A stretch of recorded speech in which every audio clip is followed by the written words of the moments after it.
गोपालपुरम का गांव था। उसमें योहान और मेरी नामक मध्यम वर्ग का एक छोटा परिवार रहता था। योहान उसी गांव के सरकारी पाठशाला में अटेंडर का काम करता था और मेरी खेती का काम करती थी। योहान का वेतन महीने का 8,000 रुपए था। योहान और मेरी का एक बेटा भी था और उसका नाम जोसेफ था। जोसेफ बचपन से ही अपने माता पिता की स्थिति समझकर उन्हें कभी परेशान नहीं करता था। बड़े होने के बाद जोसेफ एमएससी फिजिक्स का पढ़ाई करता है। उसके ऊंचे मार्क्स भी आए हैं और क्योंकि जोसेफ को पता था कि सरकारी पाठशाला और कॉलेज में पैसे कम लेते हैं और ज्यादा परेशानी नहीं होगी, उसने उसकी सारी पढ़ाई सरकारी संस्थानों में ही खत्म किया था। जोसेफ बहुत शांत था, ज्यादा किसी से बात नहीं करता था, सबसे मिलजुल कर भी नहीं रहता था। उसकी दुनिया तो अलग थी। जोसेफ बचपन से अध्यापक बनने की सपने देखता था। उसे बचपन से फिजिक्स का सब्जेक्ट बहुत पसंद था। बचपन से जोसेफ अपने ही घर में फिजिक्स से संबंधित बहुत प्रयोग करता था।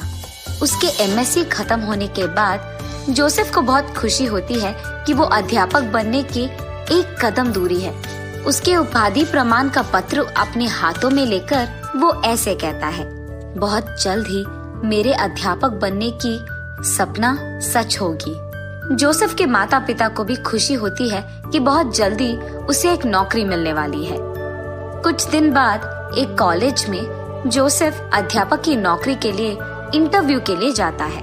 उसको पूछे गए सारे प्रश्नों का डरते हुए ही सही समाधान देता है जोसेफ। उसके सामने खड़ा हुआ प्रिंसिपल जोसेफ से कहता है कि वो एक डेमो क्लास दे और क्योंकि वो जोसेफ की पहली बार थी कि इतने लोगों के सामने उसे बात करना था, जोसेफ बेचारा डर जाता है और वो स्टेज पे खड़े होकर बात नहीं कर पाता है।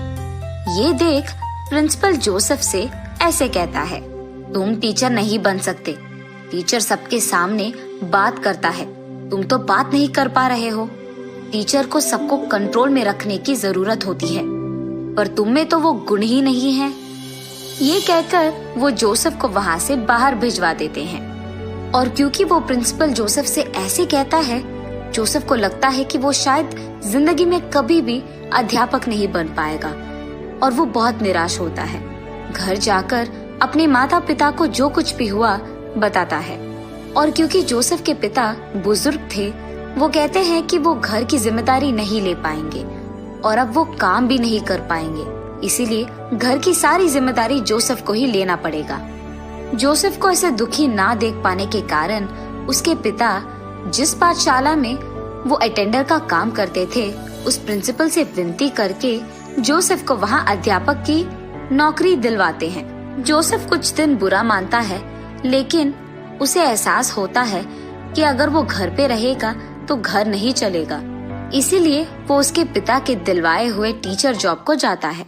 और क्योंकि उस पाठशाला में सारे बच्चे थे, जोसेफ को उन्हें देख कोई डर नहीं लगता है। सबको बहुत अच्छा सिखाता था और क्योंकि वो पाठशाला था, जोसेफ को वेतन में सिर्फ 6,000 रुपए मिलते थे।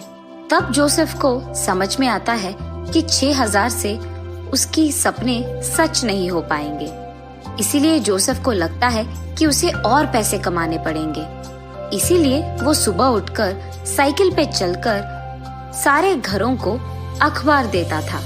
ऐसे ही वो सुबह अखबार डालता था और उसके बाद स्कूल चले जाता था। पैसे ऐसे ही कमाकर वो पैसे अपने माता पिता को दे देता था। कुछ दिन ऐसे ही बच्चों को पढ़ाकर आदत होने के बाद जोसेफ उसी इंटरव्यू को जाता है जहां प्रिंसिपल ने उसे बाहर निकाल दिया था। लेकिन उसके दूसरे प्रयत्न में भी जोसेफ डर के मारे कुछ नहीं कह पाता है।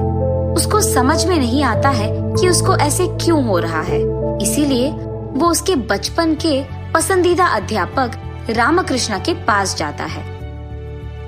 नमस्ते अध्यापक। हाँ जोसेफ, कैसे हो बेटा? मैं ठीक हूँ अध्यापक। क्या हुआ बेटा, ऐसे आए हो? सर, मैं भी आप ही की तरह अध्यापक बनने के सपने देखता रहा और अब मैं सरकारी पाठशाला में अध्यापक का काम भी कर रहा हूँ। बच्चों को सिखाता हूँ मैं, लेकिन मैं कॉलेज में अध्यापक बनकर उन बच्चों को सिखा नहीं पा रहा हूँ। अरे ऐसे क्या? मुझे तुम्हारी स्थिति समझ आ गई है।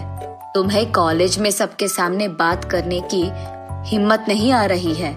बस पहले तुम्हें हिम्मत जताना होगा। मैं ऐसे कैसे कर पाऊंगा साहब? तुम पहले तन की शक्ति बढ़ाओ। हर रोज भागना या कसरत करना, ऐसे कुछ करो, तब तुम्हें थोड़ी हिम्मत मिलेगी। उसके साथ ही मन की शक्ति भी बढ़ेगी। जी मास्टर, धन्यवाद। ये कहकर वहां से घर पहुंचता है जोसेफ।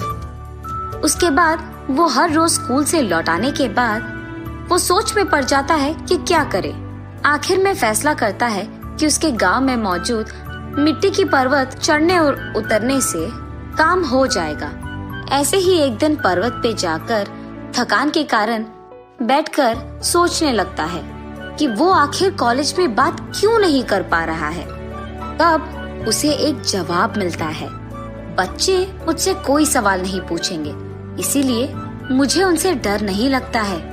लेकिन कॉलेज में मौजूद स्टूडेंट्स जब मुझसे सवाल पूछेंगे तो उनसे बात करने की या समाधान देने की हिम्मत मुझ में नहीं है। ऐसे उसे उसकी कमजोरी दिखती है और समझ में आती है। ऐसे ही एक दिन पर्वत चढ़ने के बाद एक जगह पे उसे पेड़ दिखाई देते हैं।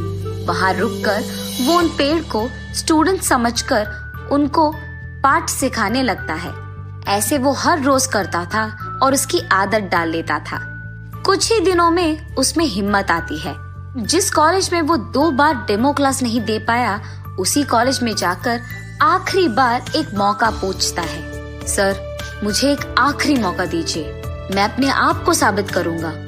ठीक है, चलो। ऐसे मानकर वो संस्थान उसको एक आखिरी मौका देती है। उस समय में वो जैसे ही पर्वत पे बात करता था, वैसे ही उन स्टूडेंट से बहुत हिम्मत से बात करता है।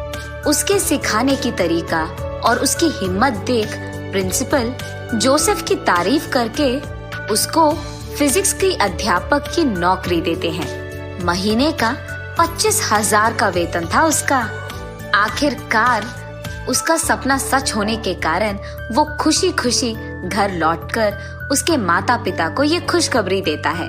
ऐसे ही वो उसकी मनपसंद नौकरी करते हुए कुछ दिन बाद पैसे जमा करके एक बड़ा सा घर लेता है और अपने माता पिता का बहुत अच्छा ख्याल रखता है। कहानी का नैतिक है कमजोरी। अपनी कमजोरी को खुद पहचानना जरूरी होती है, तब उस कमजोरी को हम अपना ताकत में बदल सकते हैं।